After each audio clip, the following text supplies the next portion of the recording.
ගොළු දරුවෙක් වුණා කියලා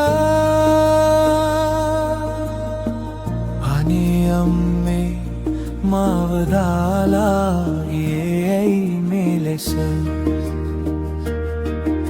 ළමා නිවාසයට දෙමාපියන් නිතර ඇවිත් දන් දෙනවා මෙහෙට පින්වත් ලබා ගන්න අම්මේ ඇවිත් යන්න ගොළු දරුවෙක් වුණා කියලා අම්මේ මාව දාලා ගියේ ඇයි මේ ලෙස අම්මේ ඇවිත් යන්න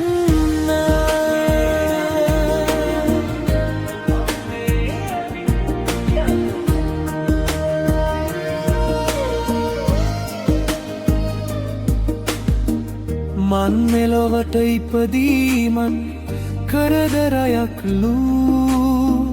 මේ තත්වෙට මන් වැටුනේ ඔබේ වරදින්ලු යන එන අය මන් ගැන තව හොයනවලු ලස්සන කොළු පැටියා කියලා යන්න යනවලු අම්මේ ඇවිත් යන්න ගොළු දරුවෙක් වුණා කියලා අනේ අම්මේ මාව දාලා ගියේ මේ ලෙස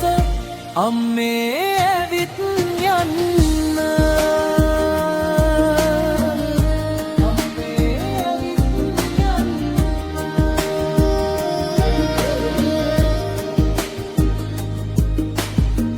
හදාගන්න අරන් යන්න ඉල්ලනවා මාව දැනගත්තම ගොළුයි කියලා දාලා යනවා මාව මේ ලිපිය ලියන්නේ දකින්න මගේ සුදු අම්මාව වැදලා කියන්නම් අම්මේ අරන් යන්න මාව අම්මේ ඇවිත් යන්න ගොළු දරුවෙක් වුණා කියලා අනේ